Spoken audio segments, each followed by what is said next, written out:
कौन से वार का? गुरुवार का प्रदोष पड़ जाए, बृहस्पतिवार का यदि प्रदोष पड़ जाए तो प्रदोष के दिन प्रदोष काल में किसी शिवालय में जाएं, शंकर के मंदिर में जाएं, एक ही दिए के अंदर एक फूल बाती, कैसी बाती है? फूल बाती, और उसी दिए के अंदर एक लंबी बाती, दो बाती। कौन सी बाती हैं? जम के बोलो जरा। एक फूल बाती, एक लंबी बाती, दो बाती। एक ही दिए के अंदर फूल बाती, लंबी बाती दोनों रख लें। थोड़ा सा घृत की बातियां, तेल की बाती नहीं, घी की बाती रखें, और दोनों बातियां उसमें रखकर 3 बेलपत्र भगवान शंकर के मंदिर में लेकर जाएं। दिए को भी प्रज्वलित नहीं करना है। पहली बेलपत्र नंदीश्वर की, जो ऊपर का भाग होता है जिसको हम शिव तत्व भाग कहते हैं, नंदी के पीठ पर एक भाग होता है जिसको शिव तत्व भाग कहा जाता है, वो नंदी की पीठ पर जो भाग है वहां पर एक बेलपत्र समर्पित करें। दूसरा बेलपत्र आप जो माता पार्वती जी का, जैसे ये शिवलिंग है और ये गोल भाग है, ये माता पार्वती जी का हस्तकमल है, तो माता पार्वती जी का जो हस्तकमल है, इस हस्तकमल पर कहीं पर भी एक बेलपत्र आप समर्पित कर दें। और तीसरे नंबर की जो बेलपत्र है वो भगवान शंकर पर समर्पित कर दें। जो दिया आप लेकर गए हो मंदिर में, उसी दिए को नंदी और महादेव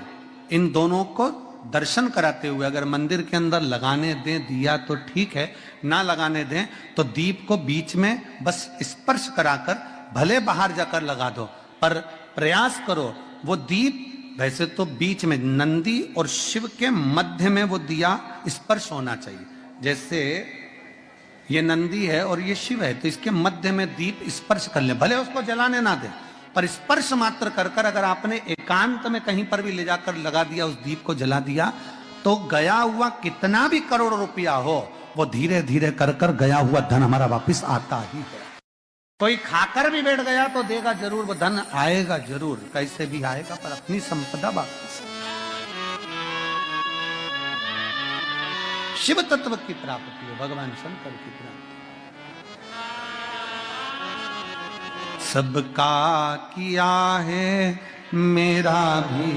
उद्धार कीजिए, उद्धार कीजिए, हे त्रिपुंडधारी, है त्रिशूल। आप दिल से जब बाबा से कहेंगे, अपने मन से जब भगवान को प्रार्थना करेंगे, अपने हृदय से जब शिव को पुकारेंगे, क्यों ना मिलेगा? गया हुआ धन केवल चौखट पर स्पर्श मात्र करा था पारो के पुत्र ने, और स्पर्श मात्र करने से उसका पूरा की पूरा किस्मत बाबा ने बदल दिया, उसका भाग्य बदल। देवता भाग्य लिखते हैं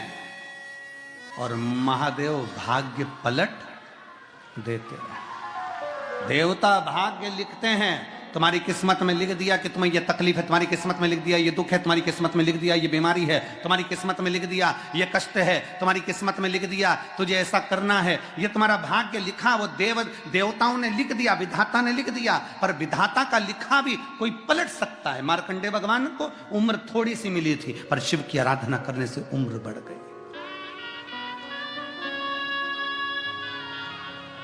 लिखा तुम्हारी किस्मत में, जो लिखने वाले ने लिख दिया, पर उसको पलटने की सामर्थ्यता अगर किसी में है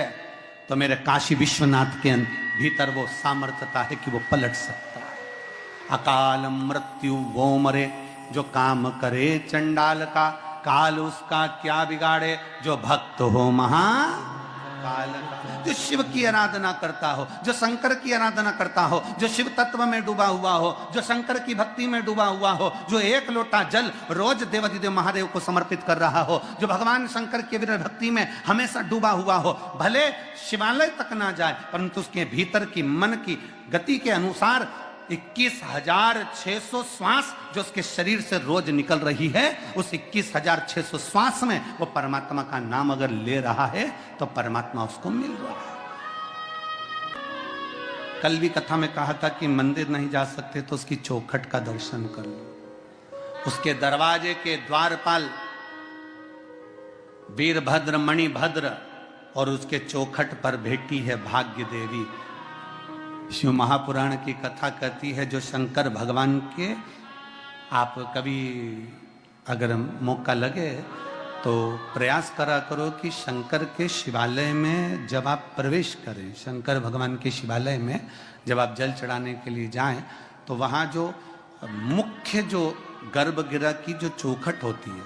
गर्भगृह की जो चौखट होती है, प्रयास करना चाहिए कि उस गर्भगृह की चौखट को प्रणाम करना चाहिए।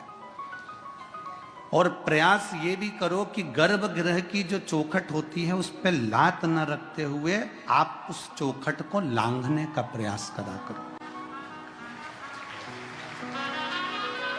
चौखट को लांघ,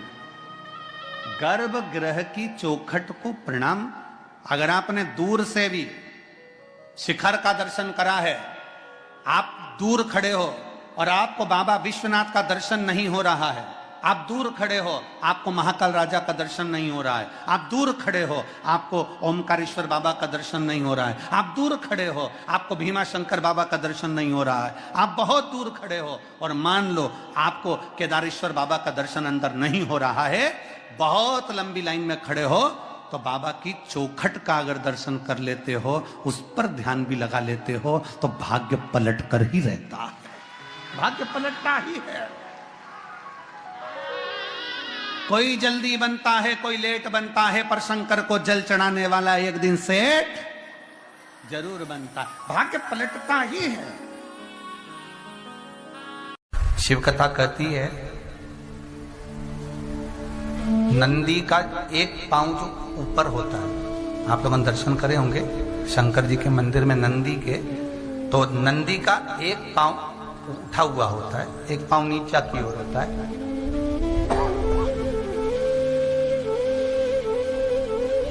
शिव पुराण की कथा कहती है, मान लो कोई हड्डी से जुड़ा हुआ रोग, नेत्रों से जुड़ा हुआ, मस्तिष्क से जुड़ा हुआ कोई रोग रहता है, तो एक नीले कलर का फूल आता है महाराज, उस फूल में हल्दी डालकर गुरुवार का प्रदोष पड़ने पर जो नंदी के पांव के पास समर्पित कर देता है महाराज, उसका रोग धीरे धीरे समाप्त होने लगता है। लिंग पुराण कहती है कि नंदीश्वर भगवान के सामने जो पुष्प समर्पित करा जाता है उसको, ये तो लिखा था स्कंद पुराण और शिव पुराण, लिंग पुराण कहती है जो फूल आपने समर्पित करा उसको लाकर पानी की बाल्टी में डालकर आप स्नान भी कर सकते हो, उससे भी हड्डी के जितने रोग होते हैं उसमें आराम लगने लगा। जैसे कहीं शरीर नहीं चल रहा, हाथ झुन्न पड़ रहा है, हाथ काम नहीं कर रहा, हाथ में झुनझुनी आ रही है, कंपन आ रहा है, उसमें भी ये प्रयोग का, पर होना चाहिए बृहस्पतिवार की प्रदोष। कौन से वार की? बृहस्पतिवार, गुरुवार की प्रदोष। 26 प्रदोष में से कोई भी प्रदोष का दिन हो और प्रदोष काल में आप अपने घर से जल और एक हाथ में घी का भरा हुआ दीप लेकर जिस दिन शंकर के मंदिर में जाते हो, शंकर को जल चढ़ाकर हाथ का स्पर्श जलाधारी पर कर कर शिव मंदिर में दीप प्रज्वलित कर देते हो, 26 प्रदोष का पुण्य फल उसी क्षण प्राप्त होगा। प्रदोष के दिन यदि आपको कहीं से शमी पत्र मिल जाए, प्रदोष के दिन यदि कहीं से आपको शमी पत्र मिल जाए और प्रदोष काल में, प्रदोष का जो समय होता है, शाम का जो समय होता है प्रदोष काल, 4 प्रदोष 5 प्रदोष आप कर कर देखिएगा कि आपका कोई काम है, कोई नौकरी के लिए आप अप्लाई कर रहे हैं, कोई समस्या बड़ी विकट आ गई है, कोई तकलीफ, बड़ा गला पकड़ रहा है बेटा, कोई तकलीफ विकट आ गई है, कोई समस्या विकट आ गई है, प्रदोष के प्रदोष काल में अगर एक शमी पत्र भी आप घर के शिवलिंग को, अब ये करने के लिए आपको मंदिर के शिवलिंग नहीं जाना, अपने घर में जो शिवलिंग, चाहे वो स्फटिक का हो, पारद का हो,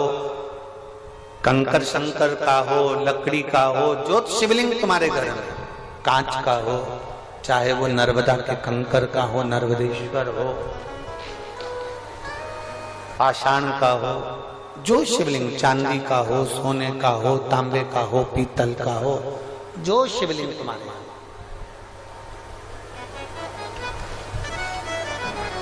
एक शमी पत्र यदि आप भगवान शंकर के शिवलिंग पर समर्पित कर रहे हो और उस शमी पत्र को उठाकर रात्रि को 9:15 की जो एक मुहूर्त होता है, एक समय होता है, जिस समय पर हम अपने मन की बात भगवान शंकर को कहते हैं, पूर्व में भी इसका वर्णन हम कर चुके हैं कथाओं में। उस 9:15 पर वो शमी पत्र को उठाकर एक कागज में, एक कटोरी में उसको रखते थे। 4 या 5 प्रदोष के उस शमी पत्र को अपने पास में रखिए और जिस कार्य के लिए जा रहे हो उसको जेब में ऊपर के भाग में उसको रखकर लेकर जाइए। आपका वो कार्य सफल होकर ही रहेगा, वो रुक नहीं सकता।